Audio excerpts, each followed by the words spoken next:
بسم الله الرحمن الرحيم الحمد لله رب العالمين والصلاة والسلام على المبعوث رحمة للعالمين نبينا محمد وعلى آله وصحبه أجمعين. Louange à Allah subhanahu wa ta'ala, Seigneur des mondes. Que la paix et la bénédiction d'Allah subhanahu wa ta'ala soient sur son messager, le prophète Muhammad sallallahu alayhi wa sallam, le prophète de la miséricorde. Que ce salut et cette paix soient sur lui et sa famille et ses compagnons et ceux qui suivront son chemin jusqu'au jour dernier. Nous allons aborder cette fois-ci dans le cadre de l'étude de la sunna et de la aqidah, le livre Sunan Abi Daoud, le recueil des hadiths d'Abu Daoud, mais cette fois-ci avec Kitab al-Sunnah, le livre de la sunna. Bab Sharh al-Sunnah, باب شرح السنة. قال الإمام أبو داود السجستاني رحمه الله تعالى: حدثنا وهب بن بقية عن خالد عن محمد بن عمرو عن أبي سلمة عن أبي هريرة رضي الله عنه قال: قال رسول الله صلى الله عليه وسلم: افترقت اليهود على 71 فرقة.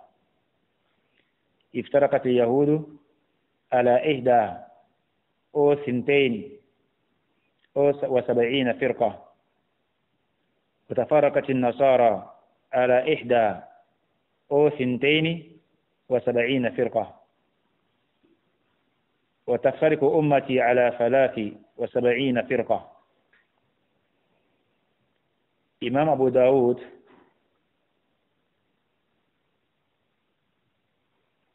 dans son livre Sunan, bien connu de Sunan Abi Daoud, intitule un autre livre après le livre de Ad-Diyat, le livre de la Sunna, et il dit Bab Sharh al-Sunnah. Et sous ce chapitre, il a apporté le hadith de la division de sa communauté en 73 sectes, comme les Yahoud s'étaient divisés, eux, à 71 ou 112 sectes, et les Nasara aussi. Mais avant de commencer,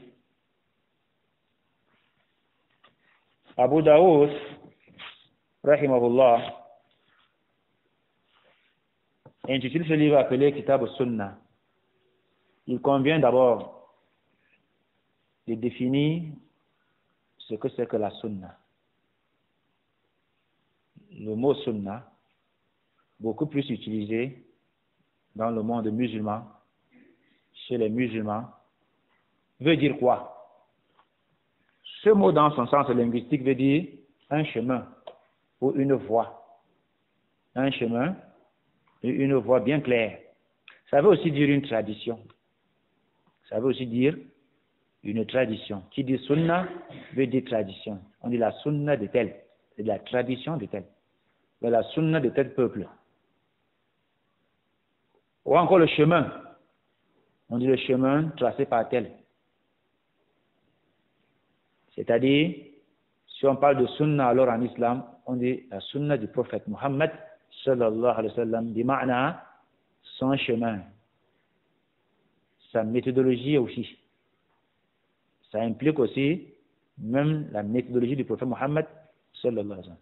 Le chemin bien clair qu'il a tracé, son comportement, son caractère aussi fait partie.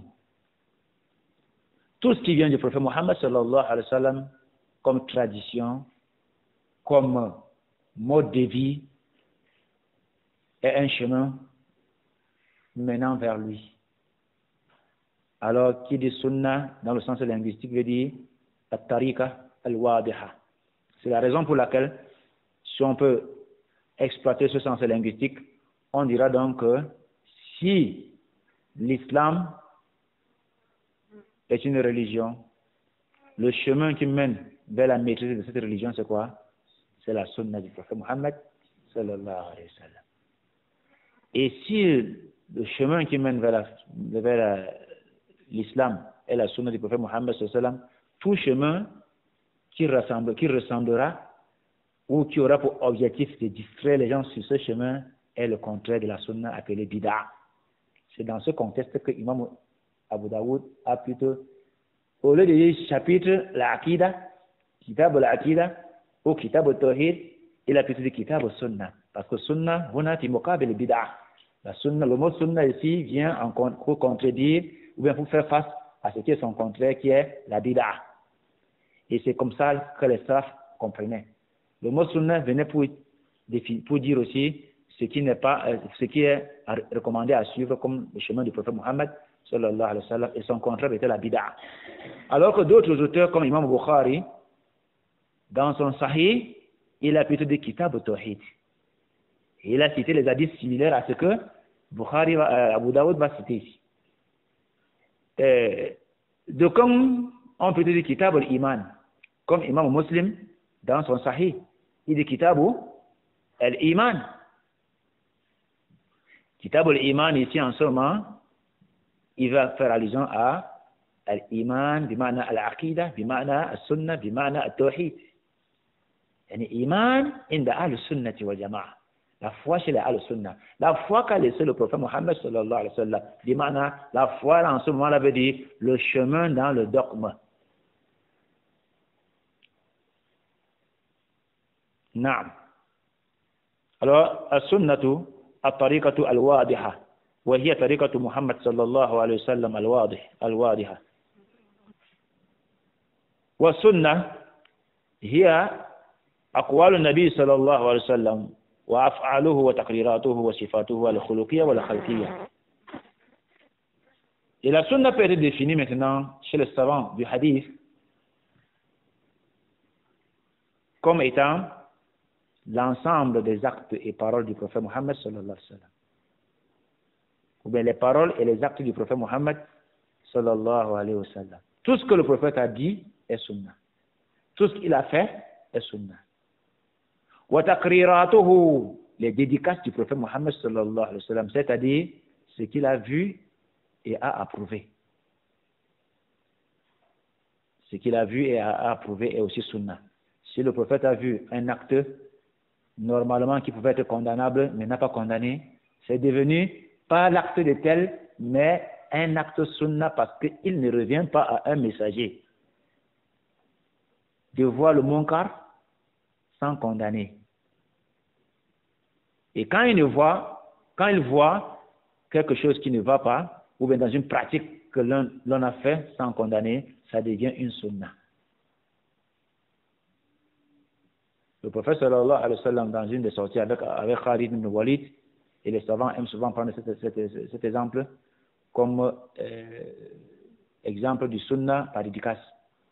Pendant qu'il était dans une sortie avec Khalid ibn Walid, son célèbre compagnon, Abu Suleiman, alors on les a servi une viande dont ils ne connaissaient pas. C'est-à-dire qu'ils ne connaissaient pas parce que c'est pas dit que c'est haram, mais ils n'étaient pas habitués à manger. Alors c'était l'écureuil. Khalid ibn Walid voulait s'abstenir de manger, mais le prophète a demandé, mange. Parce qu'il se disait, si c'est haram, si le prophète ne mange pas, ça veut dire que c'est haram. Mais quand Khalid ibn Walid a mangé, ça montre donc que c'est halal. Parce qu'en mangeant, si c'était haram, le prophète aurait dit, ne mange pas parce que c'est haram.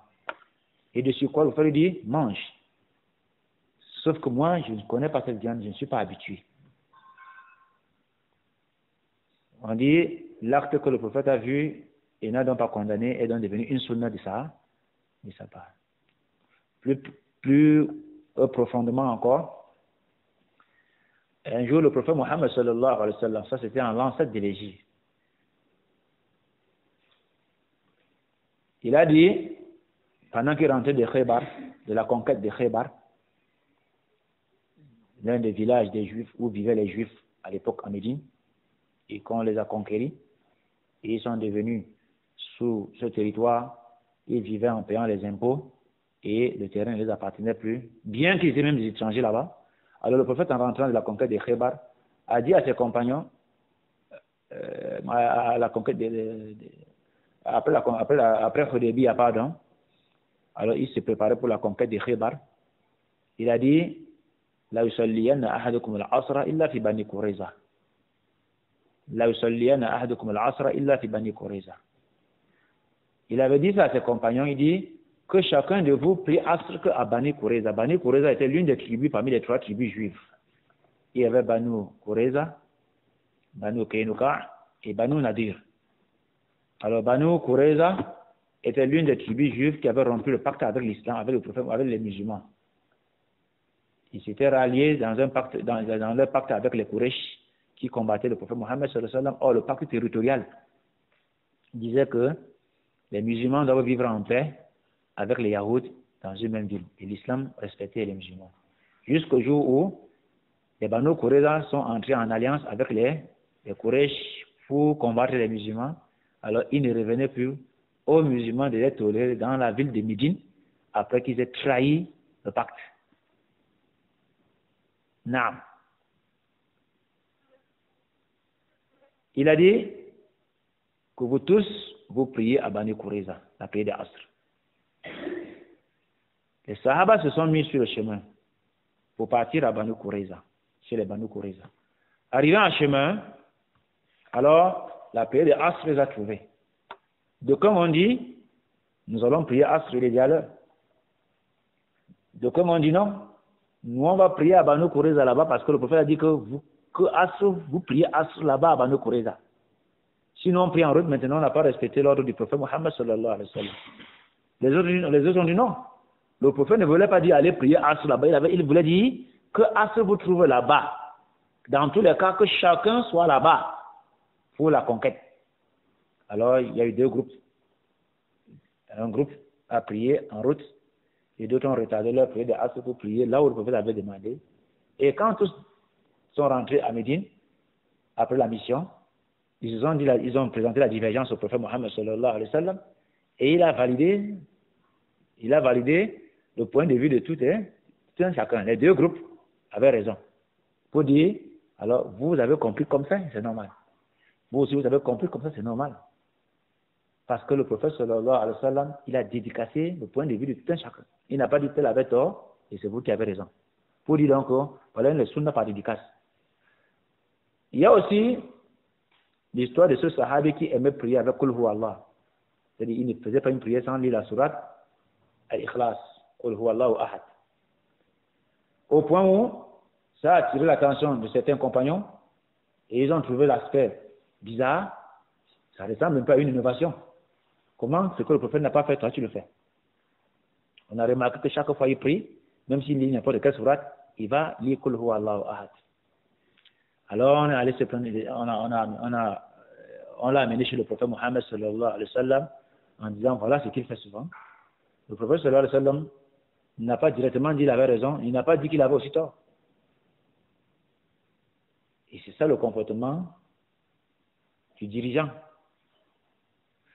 Celui qui a la tête des gens, il doit chercher à savoir pourquoi tu as posé l'acte. Le prophète a demandé à ses compagnons, pourquoi est-ce que tu aimes faire cela? Pourquoi est-ce que tu pries avec Qul Huwa Allahu Ahad chaque fois? Et que tu aimes lire, même quand tu as lu une sourate, tu lis encore Qul Huwa Allah. Il dit, c'est parce que j'aime cette sourate-là. Dépasse son sens. Dépasse ce que ça veut dire qu'Allah est unique. Il n'a pas été engendré. Il n'a jamais engendré, il n'a point été engendré. Alors, il dit qu'il aime cette sourate-là. Alors le prophète sallallahu alayhi wa sallam a dit, vu que tu aimes cette sourate, Allah t'aime aussi parce que tu aimes cette sourate qui est Al-Ikhlas. Le prophète a validé cet acte de ce compagnon. C'est devenu une sunna, pas de cet homme, mais du prophète Mohammed sallallahu alayhi wa sallam, parce qu'il n'y a pas un individu qui va apporter dans l'islam une sunna qui soit déjà bien sans que le prophète ne dédicace. Donc si tu apportes quelque chose qui est bien, tu juges bien, Mais comme le prophète n'a pas dédicacé, ça ne peut pas être une sunna. Ce sera plutôt une de tariqa, contraire au tariqa du prophète Mohammed sallallahu alayhi wa sallam. L'autre, la lecture de le Qul Huwallahu Ahad de cet homme est devenue une sunna du prophète Mohammed parce que le prophète a validé et c'est la prophétie qui valide. La sunna veut donc dire le chemin. ويطلق السنة ويراد به الحديث والخبر. Et le mot sunna veut aussi dire le hadith. Ça veut aussi dire le khabar, la nouvelle. Alors, le hadith, c'est quoi? Le khabar, c'est quoi? C'est la sunna. Mais dans le sens linguistique, le hadith veut dire l'information, la nouvelle. Le khabar veut dire la nouvelle. Tu dis kayfa al-akhbar. Comment vont les nouvelles? La nouvelle de qui alors? C'est comme si le hadith veut dire les informations venant du prophète Mohammed sallallahu alayhi wa sallam. Donc celui qui rapporte le hadith est en train de rapporter une information venant du prophète Mohammed sallallahu alayhi wa sallam. Celui qui rapporte un khabar du prophète Mohammed sallallahu alayhi wa sallam nous apporte une information venant du prophète Mohammed sallallahu alayhi wa sallam. Et c'est ça la particularité de l'islam. Que les actes du prophète Mohammed sallallahu alayhi wa sallam expliquent l'islam, le Coran, expliquent l'islam. Et ces informations que les Sahaba rapportées du prophète Mohammed sallallahu alayhi wa sallam sont dans les livres avec les chaînes de transmission menant vers les auteurs, ou des auteurs vers les Sahaba jusqu'au prophète. Mohammed ibn Sirin disait Inna hadha al-ilm dinun, fanzuru anna ta'khuduna dinakum. La science du hadith qui fait partie de la religion. Observez donc ce qui vous devez prendre votre religion, on ne prend pas chez n'importe qui. Et Abdullah al-Mubarak et bien d'autres disaient Al-Isnadu min ad-din. Al-Isnadu min ad-din. La chaîne de transmission fait partie de la religion. Le Isnad, c'est ce qu'on vient de dire tout à l'heure. Haddathana, akhbarana, qala. N'est-ce pas? On appelle ça le Isnad. Ça fait partie de la religion. C'est cet élément qu'Allah a inspiré à la communauté musulmane des premiers temps jusqu'à nos jours pour protéger l'islam des manipulations, des usurpations et de n'importe quoi. Naam. Al-Isnad min ad-din. La chaîne fait partie de la chaîne de transmission des nouvelles fait partie de la religion. Lola al-Isnad, si ce n'était pas le Isnad, la qala man sha'a ma sha'a. Chacun aurait dit ce qu'il veut. Comme chez les Nasara. C'est chacun qui dit ce qu'il veut. Chacun donne un évangile. Là, chez les musulmans, haddathana, tel nous a rapporté. Comme Abu Daoud dit ici. Il dit haddathana Wahb ibn Baqiyya. Wahb ibn Baqiyya, son cheikh, lui avait rapporté que Khalid a rapporté que Muhammad ibn Amr a rapporté que Abu Salama a rapporté que Abu Huraira a rapporté que ça, c'est le isnad propre des personnes, des personnages en personnage sans interruption, ayant vérifié qu'entre chaque personnage et l'autre, il y a une relation de l'élève à l'enseignant, de l'élève et l'enseignant. Non, c'est pas qu'on a dit, il n'y a pas ça en islam. Lola l'isnadu, la qala man sha'a ma sha'a. Un occidentaliste disait, les islamologues, les kuffars qui ont appris l'islam et ont maîtrisé, avec l'objectif d'abord de nuire à l'islam, mais à un certain moment, d'autres sont devenus des musulmans.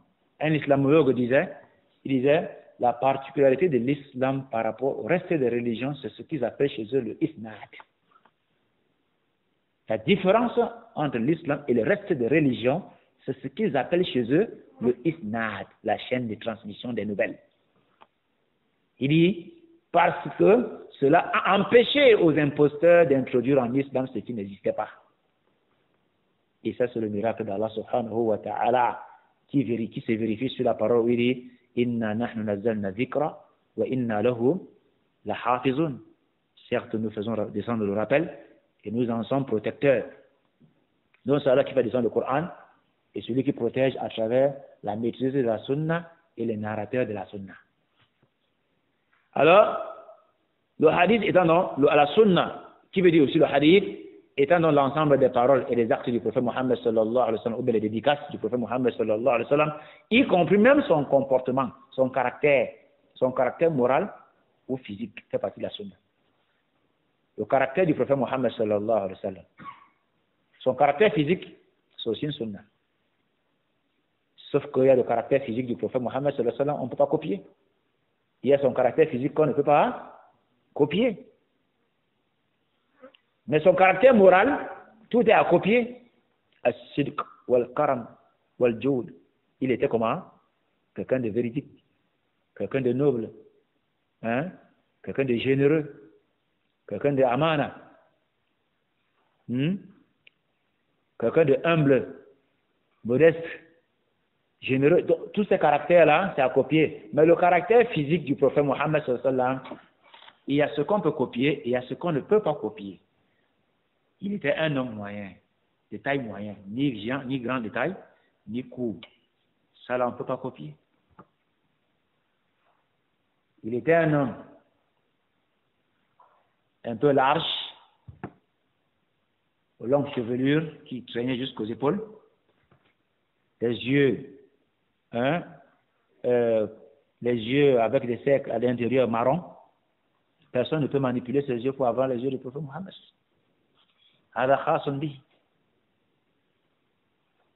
Les sifat au khalqiyya du prophète Mohammed sallallahu alayhi wa sallam, il y a ce qu'on peut copier.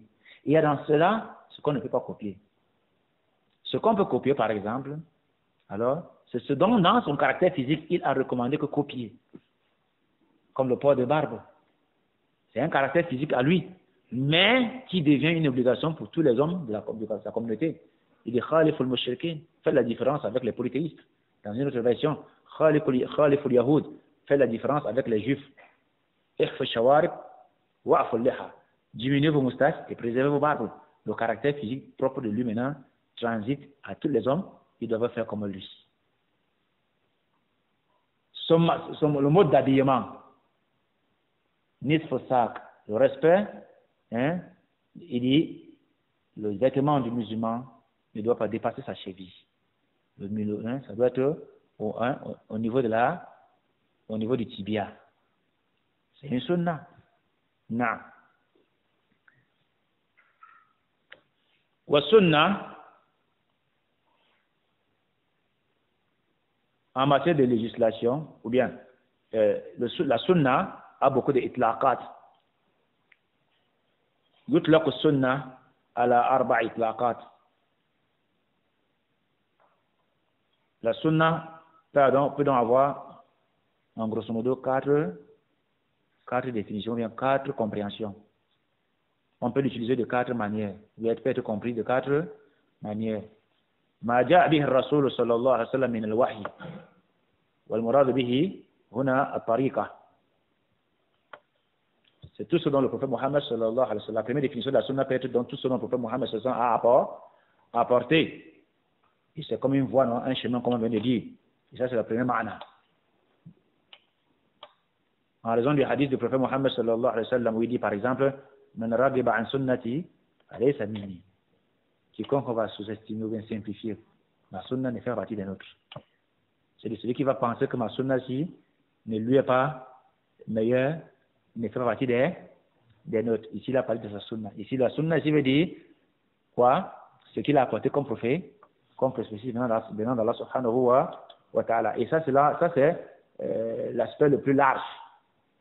Et quand il parle ici, y compris même le Coran, le Karim. La sunna peut aussi être utilisée comme le sens du hadith, comme on vient de dire. Ça, c'est ce qu'on est en train de dégager de la définition. La sunna peut aussi être utilisée pour le contraire de la bid'a. C'est-à-dire, raison pour laquelle il est propre et convenable de dire Hada sahib sunna wa hada sahib bid'a. On ne peut pas dire que les musulmans sont les mêmes. On ne peut pas dire que les musulmans sont pareils. Allah dit Wa samakum muslimin, n'est-ce pas? C'est lui Allah qui vous a surnommé musulmans. C'est vrai. C'est ces musulmans-là qui sont nombreux là, qui sont scindés en sunna et mubtadi. Hada mubtadi wa hada sahib sunna. Donc la sunna peut être aussi définie comme le contraire de la bid'a.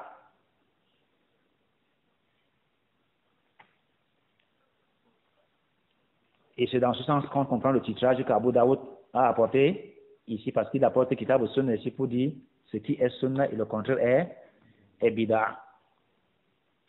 Et la quatrième utilisation de sunna, c'est ce qui est facultatif. C'est synonyme de mandoub ou mustahab, préférable. On dit hada sunnah, hada masnoun. C'est-à-dire ça, c'est une sunnah, c'est un acte préférable. Pour dire c'est facultatif, donc c'est un autre sens de sunnah qui veut dire facultatif, mustahab ou bien mandoub. On verra ذلك. Après cela, la sunna en matière de hujjiyah, la sunna en matière d'évidence, y a-t-il une différence entre le Coran et la sunna en matière de preuve, d'évidence, de dalil? Non. Est-ce qu'on peut dire qu'il y a entre le Coran et le hadith, entre le kitab et la sunna, il y a une différence en matière de hujjah, de dalil? Il n'y a pas de différence.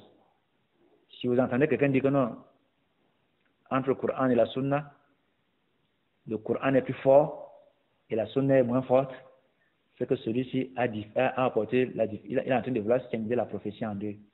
Il est en train de vouloir bafouer les évidences de la sunna pour dire comme les concours nous disent. Parce que là, en matière d'évidence, je dis bien, je n'ai pas dit en matière d'adoration. Sinon, en matière d'adoration, le kitabullah est ibadah dans sa lecture, contrairement au hadith, n'est-ce pas? Al-Qur'an muta'abbadun bi tilawatihi, bi khilaf as-sunnah, bi khilaf al-hadith. La lecture du Coran est déjà ibadah, contrairement au hadith. La révélation du Coran est un peu différente, contrairement au hadith. Mais en matière de hujjiyah, ils sont pareils. Surtout que le Coran vient d'Allah et le hadith vient aussi d'Allah. Le hadith ne vient pas du prophète Mohammed comme les gens pensent. Que non, ça c'est le hadith. Quand je t'apporte un verset, toi tu m'apportes un hadith. Là, hada jahil. Celui-là est ignorant. Le hadith et le Coran en matière de hujjah, bima'na wahid. Inda al-sunnati wal jama'a. Naam. إذن السنة هي من الله كما أن القرآن من الله تعالى إلا أن القرآن متعبد بتلاوته. Le Coran vient d'Allah, c'est une révélation venant d'Allah. La sunna aussi, c'est une révélation venant d'Allah. Sauf que le Coran est une ibadah dans sa tilawa. Contrairement au hadith ou bien la sunna. Allah subhanahu wa ta'ala a apporté des versets. Nous avons des versets dans le Coran Karim qui viennent discuter et qui illustrent ce qu'on vient de dire. La sunna est l'explication du Coran Karim. C'est-à-dire que sans la sunna, je ne peux pas comprendre le verset. Sans le hadith, nul ne peut comprendre le Coran. Donc, la sunna est donc comme la seconde prophétie venant expliquer la première. La sunna est donc comme le livre accompagnant le Coran. Sans la sunna, je ne peux pas comprendre le Coran. Il est donc inadmissible, il est donc impossible que quelqu'un dise que moi je travaille seulement avec le Coran. Celui-là est déjà égaré. Celui-là a déjà fait la bid'a. Avant même d'être en profond égarement, il est déjà dans la bid'a et égaré. والنصوص الدالة على ذلك كثيرة منها قوله جل وعلا وأنزلنا إليك الذكر لتبين للناس ما نزل إليهم ولعلهم يتفكرون. Dans Surat Al-Nahl, le prophète Allah subhanahu wa ta'ala dit وأنزلنا إليك الذكر. Nous avons fait descendre sur toi le dhikr, le Coran. Les savants du tafsir on dit que ici c'est le Coran. وأنزلنا إليك الذكر لتبين للناس, afin que tu expliques aux gens ma nuzila ilayhim, ce qui avait été révélé sur eux. Puis maintenant, tu viendras expliquer. Et les explications que le prophète Mohammed sallallahu a données, c'est quoi? C'est le hadith. Et le prophète prend ça, il prend l'explication là-haut. Il prend d'Allah. Il ne prend pas de lui. Parce que le second verset que je vais apporter va démontrer que si tu dis alors que le prophète prenait des explications venant de lui pour donner aux gens, alors Allah dit wa ma yantiqu anil hawa in huwa illa wahyun yuha. Mohammed ne parle pas de sa propre passion. Il ne parle pas de ce qui vient de lui, mais de ce qui lui est fait comme révélation. comme révélation. Ça veut dire que le hadith est une révélation d'Allah comme le Coran le Karim. Sauf que l'autre explication de l'autre. Dans Surat al-Najm, n'est-ce pas?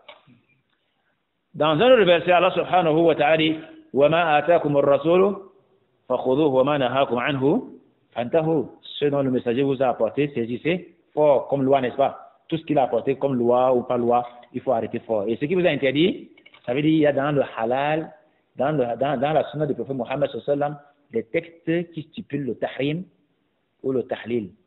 Si ça vient dans le sens du halal, si ça vient dans le sens du haram, c'est comme le verset. Ça veut dire qu'ici, Allah dit وَمَا آتَاكُمُ الرَّسُولُ فَخُذُوهُ et في سنته.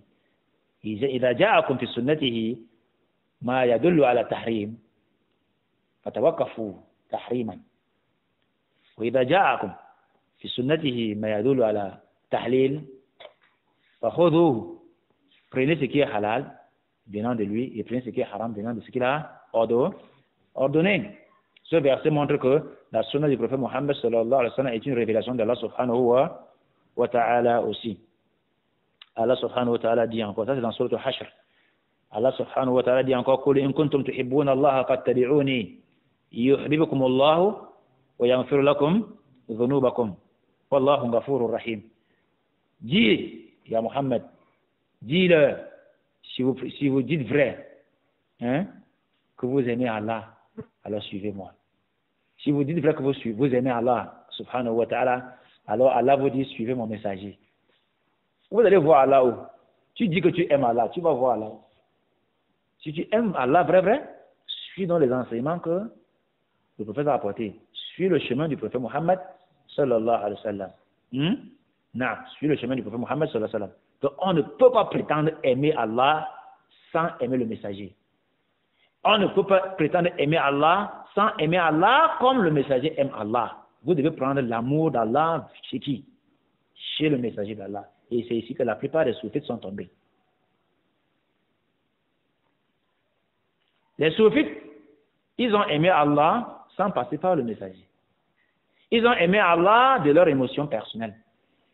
C'est la raison pour laquelle ils manifestent l'amour d'Allah en désobéissant au prophète Mohammed dans la sunna. Il dit il aime Allah comme tout cœur aime Allah, mais sans accompagner cela de la prophétie du prophète Mohammed, que le prophète Mohammed a apporté. Ils ont donc créé d'autres turuq. Pour cela, ils ont créé d'autres turuq, des chemins, des voies contraires à la sunna du prophète Mohammed sallallahu alayhi wa sallam. Allah dit, si vous le faites ainsi, Allah va vous aimer. Yuhibbukumullah. Si vous suivez le prophète Mohammed, Allah va vous aimer. À partir d'ici, les savants ont dit que quiconque fait la sunna du prophète Mohammed sallallahu alayhi wa sallam, Allah l'aime.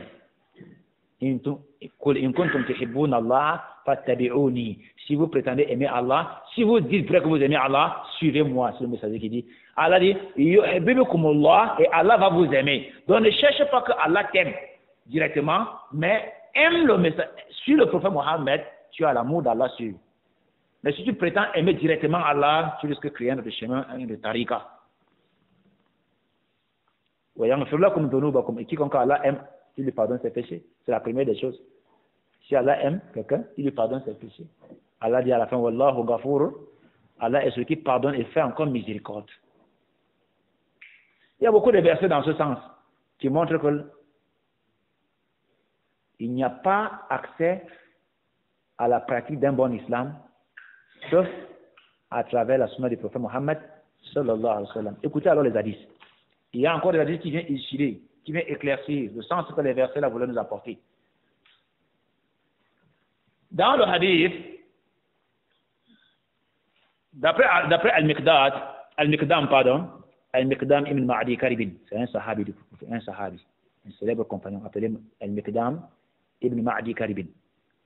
أن رسول الله صلى الله عليه وسلم قال ألا إني أوتيت القرآن ومثله معه ألا إني أوتيت القرآن ومثله معه ألا يوشك رجل شبعان على أريكته يقول عليكم بالقرآن عليكم بهذا القرآن فما وجدتم فيه من حلال فأحلوه. فما وجدتم فيه من حرام فاجتنبوه. فإن كان فيه شيء من حلال فكلوه وما وجدتم فيه من حرام فاجتنبوه. فإن كان فيه شيء من حرام فاجتنبوه. فإن كان فيه شيء من حلال فكلوه وما وجدتم فيه من حرام فاجتنبوه. عليكم بهذا القرآن فما وجدتم فيه وما وجدتم فيه من حرام فحرموه ألا إنما حرم رسول الله صلى الله عليه وسلم كما حرم الله رواه أبو داود ورجاله كلهم ثقات ورواه الترمذي. Miqdam ibn Ma'di Karib dit, le prophète sallallahu alayhi wa sallam a dit, en vérité, il m'a été offert le Coran, wa mithluhu ma'u, et son semblable avec lui. Masha'Allah. Il dit, en vérité, Allah m'a offert le Coran et son semblable, wa mithluhu ma'ahu. Son semblable, c'est quoi? C'est la sunna. C'est la raison pour laquelle nous devons comprendre que comme le prophète lui a compris avec ses sahaba, que le hadith est le semblable du, parce que lui a dit wa mithluhu ma'ahu, et son semblable avec lui. Sauf que la sunna ne peut pas marcher seule. Ça doit marcher avec le Coran al-Karim. Wa mithluhu ma'ahu bima'na wa sunna wal hadith alladhi yashrahu al-aya. Il dit, et je crains, ala yushiku rajulun shaba'an wa ala arikati, et je crains qu'un homme, lorsqu'il va manger, sera bien rassasié, qu'il s'adosse sur son oreiller, et qu'il dise, utilisez, travaillez seulement avec le Coran là. Ce que vous trouvez dans le Coran comme halal, travaillez avec. Ce que vous trouvez dans le Coran comme haram, travaillez avec. Laissez-nous le reste des livres là, laissez-nous le reste des récits là. Coran seulement. Ça ressemble à qui? Ces gens-là, ça ressemble à qui? Non, ça ressemble à une secte à l'époque qu'on appelait Al-Qur'aniyoun, les Qur'aniyoun. Ceux qui ont dit, nous travaillons seulement avec le Coran al-Karim. Si vous nous dites quelque chose, apportez le verset. S'il n'y a pas le verset, laissez-nous qu'à hadith. Ah, voilà, et Allah. Ceux-là encore sont un groupe égaré. Mais de nos jours, on les retrouve dans notre pays, ne plus pas avec le nom Al-Qur'aniyoun, mais sauf quoi? Kunkun. Non, parce qu'ils ont pris cela du verset, voilà, dit Kul kunu hijaratan ou hadidan ou khalqan mimma yakbur fi sudurikum.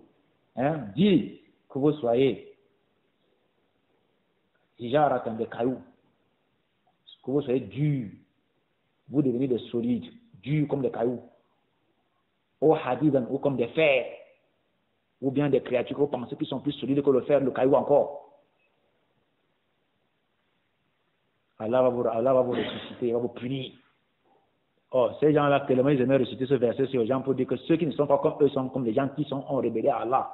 Ils aimaient réciter le verset Kul kunu hijaratan, en s'adressant plutôt aux autres, oubliant que c'est eux qui sont ceux qui sont en tête à Allah subhanahu wa ta'ala, en refusant la sunna du prophète Muhammad sallallahu alayhi wa sallam. Bien qu'au départ leur histoire ici au Cameroun est un peu déphasée, ou bien la compréhension n'était pas vraiment ce que les gens sont aujourd'hui dedans, parce qu'au départ c'était la méfiance d'utiliser ce qui n'est pas Coran, parce que la plupart des bid'ah venaient des petits livres jaunes imprimés en couleur jaune venant du Nigeria, qui a suscité la méfiance et l'inquiétude sur eux. Ils ont refusé tout ce qui était brochure pour ne lire que le Coran. Mais alors que on dit que les premiers qui ont commencé cette idéologie-là utilisaient le Sahihul Bukhari, et on a même trouvé Riyad al-Salihin chez certains d'entre eux. Ça veut dire qu'ils travaillaient le hadith, mais sauf qu'ils refusaient d'utiliser les petits livres de furu' fiqhiyya venant du Nigeria et autres, qui a fait donc qu'ils ont adopté cette attitude. Mais sauf que ceux qui sont maintenant ont adopté d'une manière directe le manhaj des Qur'aniyin de l'époque. Naam. Alors, dans ce hadith, Al-Miqdam dit que le prophète a dit que Allah lui a confié le Coran et son semblable avec. Et il craint qu'un homme demeure shaba'an, rassasié, qu'il soit satisfait, qu'il soit bien à l'aise dans l'islam, comme il pense, s'adossant sur un bon oreiller, disent que n'utilisons que ce qui est dans le Coran. Si c'est halal, on travaille avec, si c'est haram, on travaille avec, et laissez-nous la sunna. Il dit en vérité, innama harrama Rasulullah kama harrama Allah. Ce que Allah a interdit est la même chose comme si c'est Allah qui avait interdit.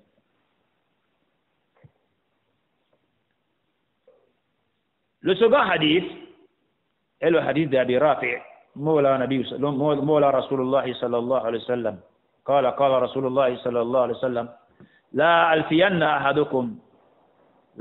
أحدكم متكئا على أريكته يأتيه أمر مما أمرت به أو نهيت عنه فيقول لا أدري ما وجدنا في كتاب الله اتبعناه. والحديث رواه أيضا أبو داود ورجاله كلهم ثقات والترمذي وقال حديث حسن صحيح. Dans le hadith d'Abi Rafi', qui était le Mawla du prophète Mohammed sallallahu alayhi wa sallam, il dit que je ne trouve pas, qu'il n'arrive pas dans sa communauté qui est un groupe de personnes ou bien une personne adossée sur son harika, sur son oreiller, le grand coussin à l'époque. On lui cite ce que j'ai apporté comme loi dans l'interdiction, dans l'ordonnance et dans l'interdiction. Ils disent, bon, moi je ne maîtrise pas ça, hein. Bon, laissez-moi ça. Dites-moi ce que le Coran dit, je vais suivre. Il dit, quand ça arrivera à ce cas-ci, alors c'est que ça c'est l'égarement. Oh, c'est ce qu'on est en train de vivre. Alhamdulillah, que les jeunes, beaucoup de gens ont commencé à se tourner vers la compréhension de l'islam et la sunna. والأحاديث في هذا الباب كثيرة جدا. Il y a beaucoup de hadiths dans ce sens qui montrent que on ne peut s'en passer de la sunna. Et écoutons un peu quelques paroles des salaf sur le sujet. Est-ce que la sunna est hujja comme le Coran Karim? Nous avons déjà dit na'am, nous avons porté les versets et les hadiths. عن الحسن البصري. Al-Hassan al-Basri, le célèbre tabi'i, rapporte d'après Imran ibn Hussein, radiallahu anhu, il dit Imran ibn Hussein, radiallahu anhu, kana jalisan wa ma'ahu ashabu. Imran ibn Hussein était un jour assis avec ses élèves. Faqala rajulun min al-qawm, quelqu'un dans la foule, parmi les personnes qui étaient chez lui, sûrement un étranger, il a dit la tuhaddithuna bil Qur'an.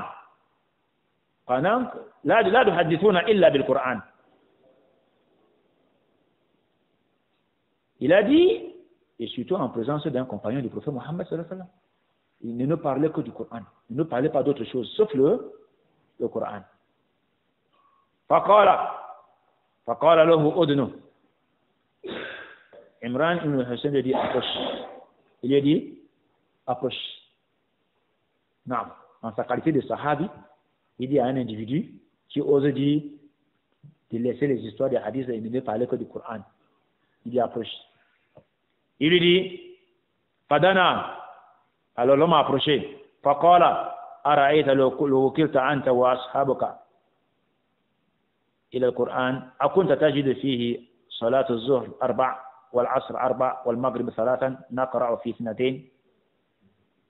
Et si on te laissait toi seul avec ton Coran Karim que tu dis, qui est la parole d'Allah, subhanahu wa ta'ala, de faire la religion, vas-tu trouver dans ton Coran Karim que tu possèdes là, que la prière de Zuhr est 4 raka, et que la prière de Asr est 4 raka, et que la prière de Maghrib est 3 raka, on lit dans les 2 premiers raka à haute voix, ainsi de suite. Vas-tu trouver dans ton Coran Karim là, comment faire la zakat, comment sortir le hajj, faire le hajj. D'être la suite de hadith, la suite de la parole de Imran ibn Hussein en reproche à cet homme-là est dans Imam Abu Haqi l'a rapporté dans Al-Madkhal, ainsi que Imam Khatib al-Baghdadi dans son livre Al-Kifaya. Selon une pluralité des chaînes qui montrent que le récit est authentique. Ibn Abdel Barri aussi, dans son livre Al-Jami' a aussi rapporté l'histoire d'Imran ibn Hussein avec cet homme. Il faut lui dire, voilà une hujja. Voilà une évidence très claire de la compréhension des salaf, des plus prédécesseurs, les sahaba, sur le fait qu'on ne peut pas comprendre le Coran sans le hadith. Si on te demande, toi qui dis que tu ne travailles qu'avec le Coran, hein, est-ce que tu trouves dans ton Coran le Karim de la prière de Zohr à 4 raka, Asr à 4 raka, Maghrib à 3 raka, Isha à 4 raka, on lit 2 premiers raka à haute voix et on lit les 2 derniers à voix basse, ainsi de suite. Est-ce que tu vas trouver là-bas les détails de l'ablution, où on met l'eau dans la bouche et on fait sortir? Est-ce que tu vas trouver dans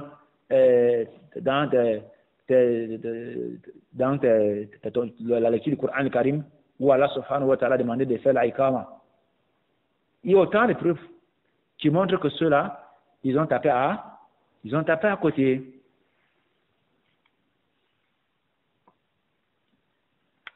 Abu Amr al-Auza'i,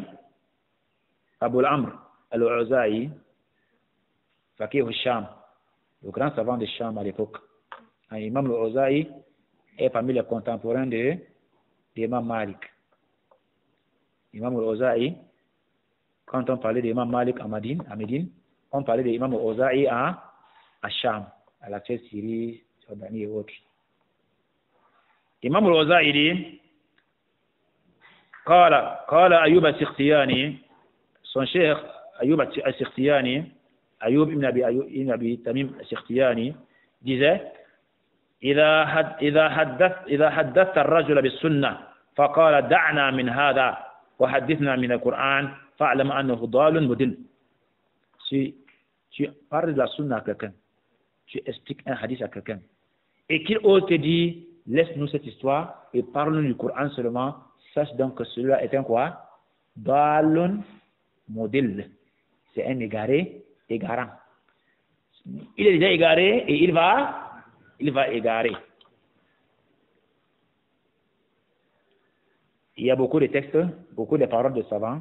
Si tu veux en savoir plus, il faut lire le livre Hujjatu Sunnah, un livre où l'auteur, rahimahullah, il s'est étalé à apporter les preuves que la Sunna est une Hujja comme le Coran, le Karim. Il s'agit de l'auteur de Abdul Ghani Ibn Abdul Khaliq dans son livre Hujjatu Sunnah. Naam. Sur ce point-là, si c'est clair, on ne saurait aborder le livre d'Abu Daoud sans parler d'Abu Daoud. On ne saurait commencer déjà à dire qu'Abu Daoud a dit, sans savoir qui est ce Abu Daoud. Tu peux penser qu'il est comme ton Abu Daoud du quartier. Comme ton Abu Daoud du quartier. Là, هذا Abu Daoud,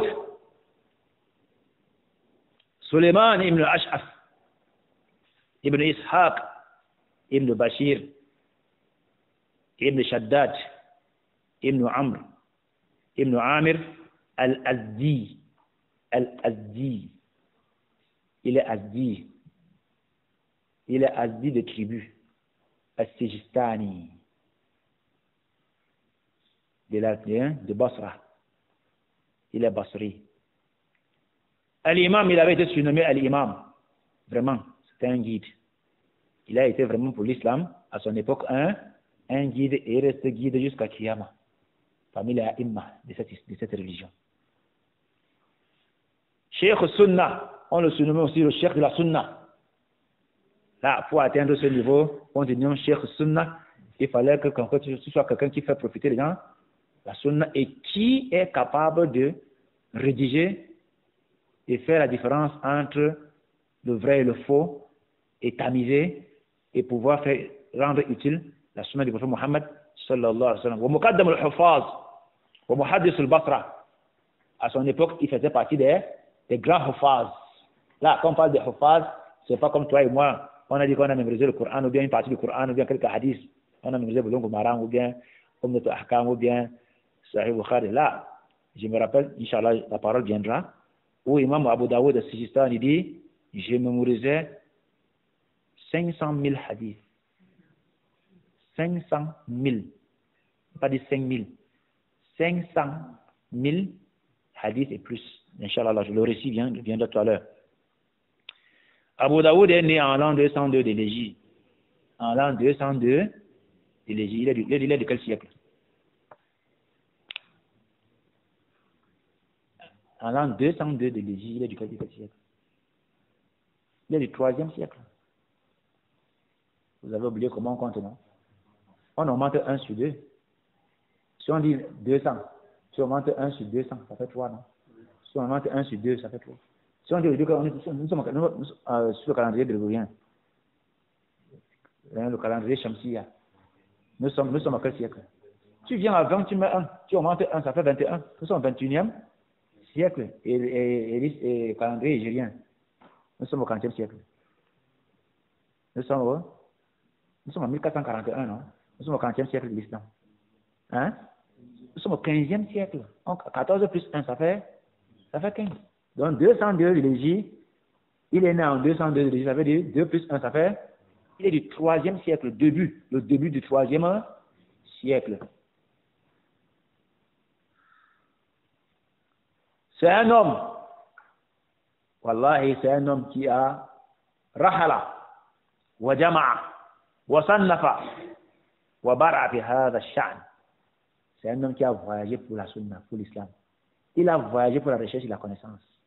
Là, à l'époque, quand on voulait connaître quelqu'un savant, on se demandait, il a voyagé combien de fois, il a parcouru quel pays, quelle ville et quelle contrée.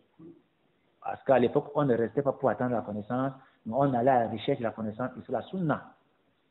Aller à la recherche de la connaissance, c'est ça la sunna. Rester, la connaissance, je viens de trouver, ce n'est pas la sunna. C'est la base. Mais, sunna salaf, la sunna des premiers, la tradition des premiers prédécesseurs, c'est quoi? Des pieux prédécesseurs, c'est quoi? C'était aller à la recherche de la sunna. Tous les savants du hadith, là, vous allez constater qu'ils ont trop marché. Ils ont appris qu'il y a un grand savant qui vit dans tel contrée à des centaines de kilomètres de lui, à des milliers de kilomètres de lui, il prend son chameau. Peut-être en voyage, qui va prendre 6 mois avant qu'il arrive, on dit que le savant est mort hier. Il est mort il y a quelques semaines. Il rentre encore sans avoir eu la connaissance, sans avoir eu ce qu'il venait chercher. Mais sauf que, comme Allah ne laisse pas passer l'effort sans compenser, il le gratifie d'une connaissance profonde par rapport à la souffrance. Ah, Rahala, il a voyagé. Wasan Nafa, il a rédigé, il a rassemblé les hadiths qu'il avait mémorisés. Il a été un porte-flambeau dans ce domaine de hadith. Si bien qu'il était un porte-flambeau de la sunna à son époque, n'est-ce pas? Je ne vais pas m'attarder sur les chouyours, les enseignants de Abu Daoud. Certains savants qui ont parlé de lui mentionnent qu'il avait plus de 200 chefs. C'est 200. Si on compte 1, 2, 3, 4, 100 enseignants. 200 enseignants pour une personne. Vous comprenez donc pourquoi quelqu'un devenait savant, non? On ne peut pas devenir savant parce qu'on a appris sur une personne, 2 personnes, 3 personnes, 5 personnes. Ça veut dire que tu n'as accumulé que, c'est-à-dire si une personne te donne 1 millième de ce qu'il a, pour avoir 500 sur 1000, tu ne peux pas. Mais pour avoir, il faut apprendre chez beaucoup de savants. Ça veut dire que tu rassembles la connaissance et l'intelligence de tous ces savants-là. Plus ils sont nombreux, plus c'est comme ça que tu deviens lourd. Mais plus tu as un seul enseignant, 2, c'est comme ça que ta connaissance aussi est limitée. Non.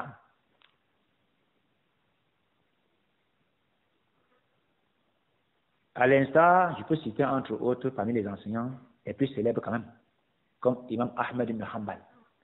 Et vous aurez l'occasion de découvrir les chouyours de Abu Daoud ici. Je n'aurai plus besoin de citer. Chaque personne dans Abu Daoud va dire Haddathana. C'est que c'est son cheikh. Vous voyez donc, en parcourant, vous allez découvrir directement les chouyours de Abu Daoud. Comme par exemple Ahmed ibn Hanbal, le grand imam de la Sunna, n'est-ce pas? Naam, de Bagdad, le grand savant de Bagdad et de la Ummah et du monde musulman. Imam Ahl-Sunnah wal Jama'a, Ahmed ibn Hanbal, c'est son cheikh. Comme Abdullah ibn Maslama al-Ka'nabi, dont il cite dans d'autres hadiths.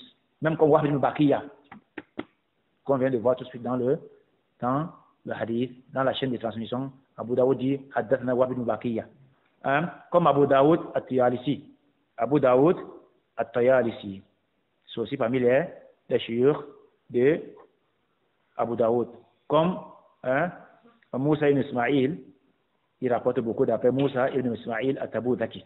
C'est parmi les chouyours de Abu Daoud. Mais même parmi ses élèves, Il en a aussi beaucoup. Mais on peut citer les plus célèbres. Abu Daoud, parmi ses élèves, il y a Tirmidhi, le grand auteur de Sunan aussi, qui vient après Sunan Abi Daoud, Tirmidhi. Imam Tirmidhi est parmi les élèves de Abu Daoud. Non. Si vous parcourez Sunan Tirmidhi, vous allez trouver dans un endroit où Imam Tirmidhi dit Haddathana Suleiman ibn Ash'ath. Il parle d'Abu Daoud. On parle aussi d'Imam Nasa'i, qui est aussi parmi les élèves d'Abu Daoud. Il le cite dans un de ses livres, même comme ce n'est pas Sunan Nasa'i, mais dans un de ses livres, il le cite comme, là-bas comme son enseignant.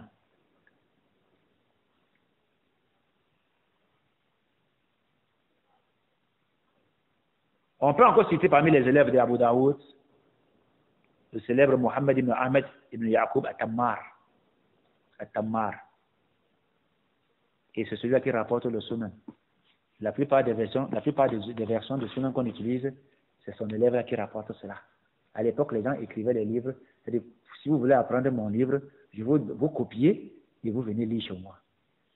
Et au point aussi, je ne suis pas là, je te donne cutis de rapporter ce livre, de rapporter d'après moi. Tu peux enseigner, tu peux rapporter parce que c'est donné cutis, l'autorisation de rapporter. Et les savants à l'époque du hadith, que ce soit les savants du hadith ou les savants du Coran, quand ils finissaient la lecture du Coran, quand ils finissaient l'enseignement du Coran de Karim avec quelqu'un, une riwaya, ou bien la lecture d'un livre de hadith avec quelqu'un, ils lui donnaient ce qu'on appelle le ijaza. Le ijaza, c'est comme ce qu'on appelle l'attestation qui montre que celui-ci, c'est mon élève.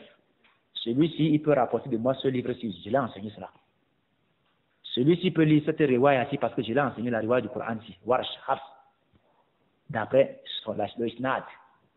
C'est comme de nos jours ce qu'on appelle les attestations ou bien les diplômes. Non. Il nous est parvenu à un moment dans ce pays que certains gens disaient que non, comment fréquenter chez quelqu'un et il te donne le ijaza ou bien l'attestation, c'est une bida. Ou bien fréquenter et puis on te donne un document qui approuve que tu as fréquenté, c'est une bida.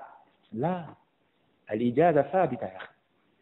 L'ijaza, l'attestation, c'est fondé. Parce que c'est ça qui prouve qu'entre toi et moi, il y a oui quoi? Il y a le isnad. Le isnad est continu. Je te connais, tu me connais. Il y a mu'afara.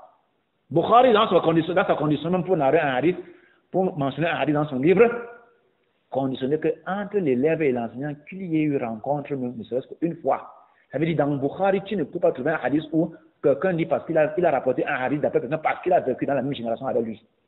Même si vous avez grandi dans la même ville. Mais sauf que vous n'avez pas eu ce qu'on appelle al-liqa. Vous vous avez rencontré en matière de ilm. Vous avez changé de science. Tu lui as donné. Il ne peut pas rapporter.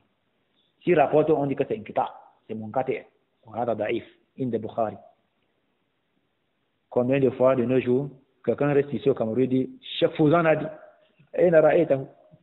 là, si c'est dans le contexte, si c'est dans le domaine du hadith, mon kate. Yani, bak ya fiché. Al-Mu'asara, il manque qu'entre toi et lui, il y a Al-Mu'asara, vous avez vécu la même génération, mais sauf qu'il n'y a pas eu quoi? Al-Liqa, la rencontre. Chez Bukhari, la rencontre est conditionnée pour que le riwaya soit sahih et que le isnad soit continu. Sinon, chez lui, c'est un isnad discontinu, un munqati'. Naam. Nous sommes avec Abu Daoud. Imam al-Khatib al-Baghdadi, rahimahullah, il dit, concernant Abu Daoud et son livre, il dit innahu sannafa kitabahu as-sunan qadiman wa aradahu ala Ahmad ibn Hanbal fastajadahu wastahsanahu. Abu Daoud a écrit son livre depuis longtemps et il a présenté à son cheikh Ahmad ibn Hanbal, dont il a jugé que c'était très bon comme document de hadith, et il a validé. Ça veut dire que quelqu'un présente son chef-d'œuvre à son enseignant, en enseignant dit, dédicace-moi sa voix, ou bien, lis et tu me donnes un avis. Et ça fait partie de la amana. Ça fait partie de l'honnêteté intellectuelle. de présenter à son enseignant ce que tu as fait, parce qu'il rapporte d'après Ahmed ibn Hanbal. Il ne faudrait donc pas qu'il mentionne Ahmed ibn Hanbal dans son livre, et après, peut-être, c'est des hadiths qui ne tiennent pas. L'imam Ahmed va lire. Ça ressemble un peu à ce qu'on appelle aujourd'hui les dédicaces. Pour dire que Ahmed ibn Hanbal a vu le livre et a validé, et en tant que Hafiz, Muhaddith, imam de la Sunna, il juge que le livre a respecté les méthodes des savants du hadith. نعم. وقال أبو بكر بن داسة سمعت أبا داود يقول كتبت عن رسول الله صلى الله عليه وسلم 500,000 حديث. Abu Bakr ibn Dasa, il dit, j'ai entendu Abu Daoud, Ibn Dasa fait partie des élèves d'Abu Daoud. Il dit, j'ai entendu Abu Daoud, il dit, j'ai écrit mon livre à Sunan sur la base de 500 000 hadiths dont je mémorisais. انتخبت منها ما ضمنته هذا الكتاب يعني السنن. J'ai choisi de ces 500 000 là ce que contient le livre si que vous voulez envoyer appeler Sunan. Donc, le Sunan dit, c'est 5004, on dit, le livre-ci, d'après les décomptes des hadiths, sans répétition, va à près de 4800 hadiths. Ça veut dire 4800 hadiths dans le livre de Sunan Abi Daoud est le fruit du tri qu'il a trié dans 500 000 hadiths pour rapporter ici. Naam. Vous voyez, 500 000 hadiths rapportés par, comme mémorisé Abu Daoud. Mais son Sunan n'a que 4800 hadiths. Où sont les autres? C'est parce qu'il a jugé que soit ça ne peut pas entrer ici, ou soit ça ne sert à rien de répéter encore ce qu'il avait déjà rapporté. Alors que Bukhari disait que quoi? Il dit Bukhari disait que contre Ahfaz, j'ai mémorisé 100 000 hadiths authentiques.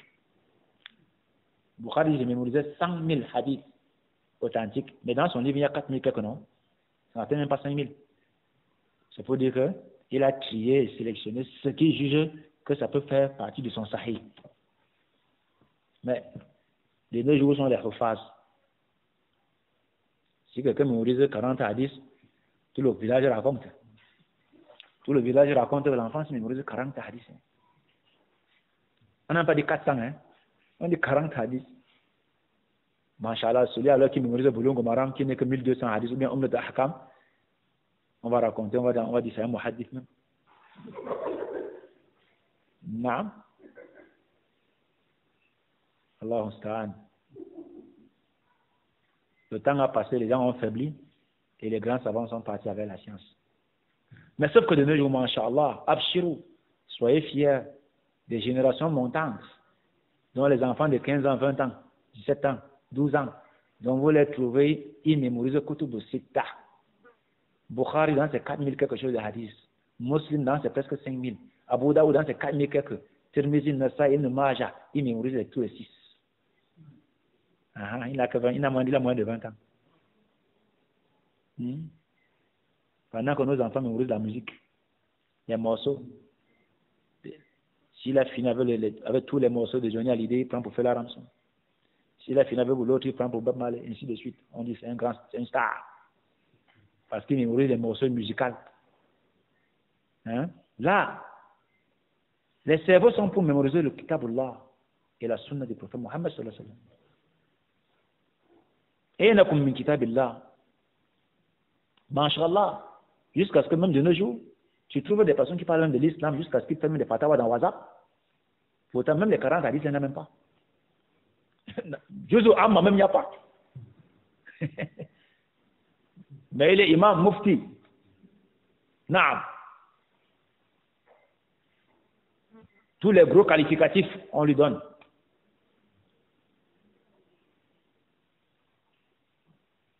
S'il a beaucoup lu, alhamdulillah, il peut peut-être lire sur le salat de Cheikh Mohamed Ibn Wahhab. La base. Qu'Allah nous donne la force, hein? Le himma aliya, la grande détermination de pouvoir aller plus loin. Non. Il dit Jama'atu انتخبت منها ما ضمنته هذا الكتاب يعني السنن جمعت فيه 4000 حديث. Il dit dans mon livre j'ai rassemblé 4000 hadiths وثمانيات et 800, donc 4800 hadiths. ذكرت الصحاح وما يشبهه ويقاربه. Et dans mon livre, Abu Daoud présente son livre là.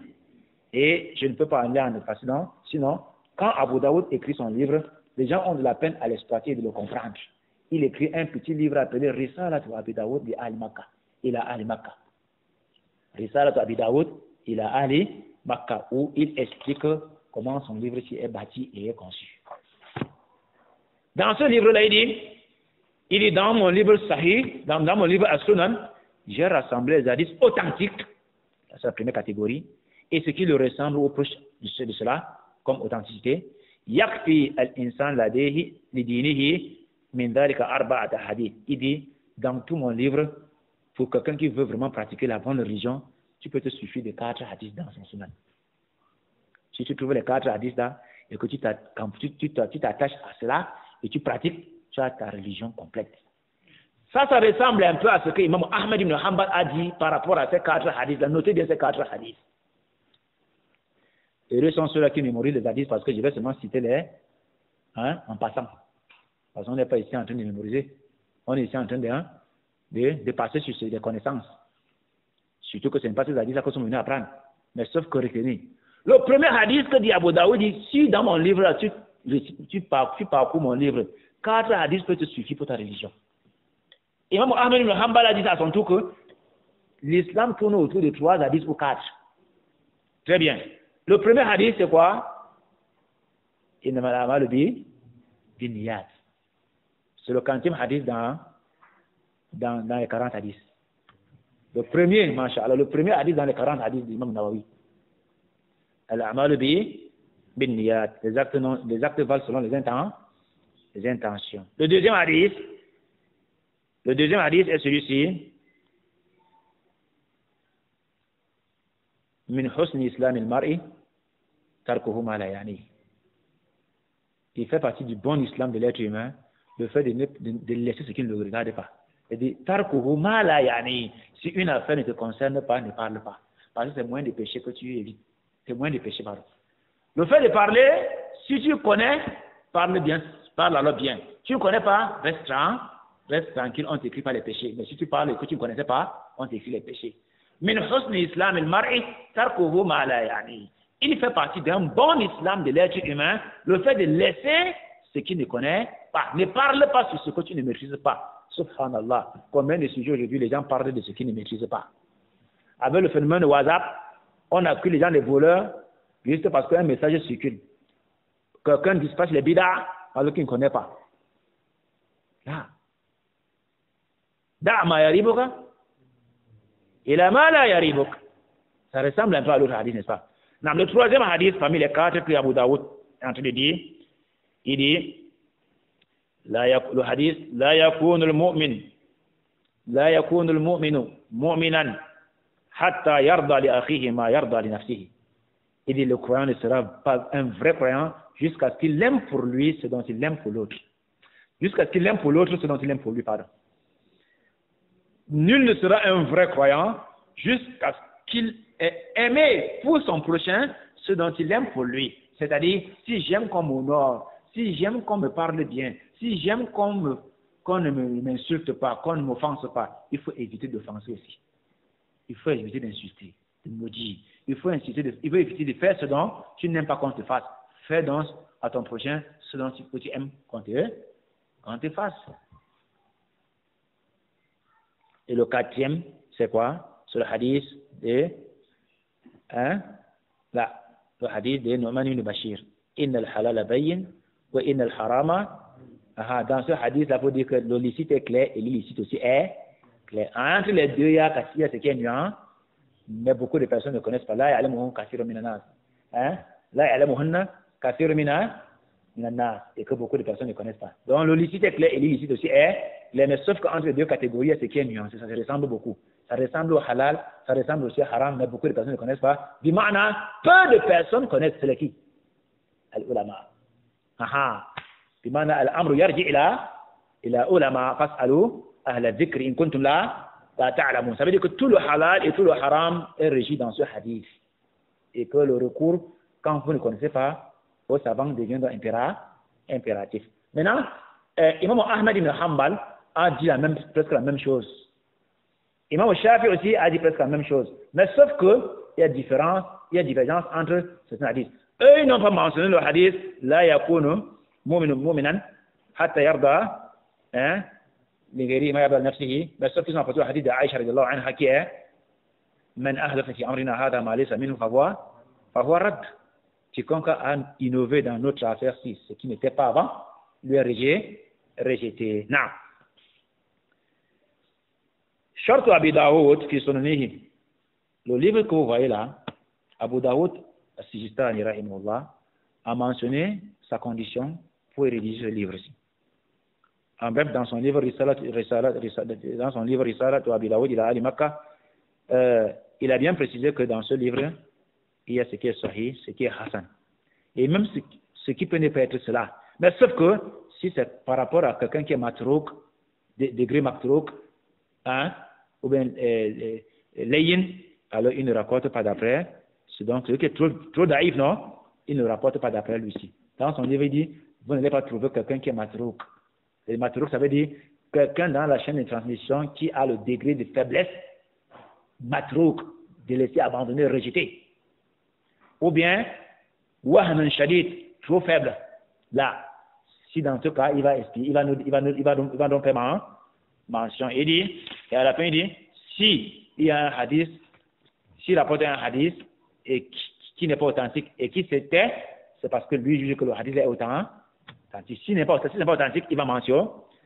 Hafiz Abu Fadl Muhammad ibn Tahir, qui a étudié ces livres de hadith là, a approfondi, a donc apporté un bon éclaircissement. Je vous rappelle donc que c'est Hafiz Abu Fadl Al-Fadl ibn Muhammad ibn Tahir qui est celui qui va modifier les 6 livres de hadith que vous connaissez, Bukhari, Muslim, Abu Dawud, Tirmidhi, Nasa'i, c'était Muwatta. C'était comme ça. Mais c'est lui qui enlève Muwatta pour mettre Ibn Majah. Au point où tout le monde sait maintenant que les 6 livres de hadith, c'est avec Ibn Majah. Muwatta, pourquoi Muwatta ne figure donc plus parmi les 6? C'est parce que Muwatta d'Imam Malik est presque dans tous les 6 livres, 6 livres déjà. Parce que Imam Malik est de la 3e génération. Ça veut dire quand un auteur de livre passe directement, il va automatiquement passer par Muwatta d'Imam Malik. Ça ne sert plus donc à rien de classer parmi les 6 livres. Il faut donc classer Ibn Majah al-Qazwini qui a beaucoup de hadiths n'hésitant pas dans les 6, dans les 5 autres. Abu Fadl Muhammad ibn Tahir dit donc quoi? Il dit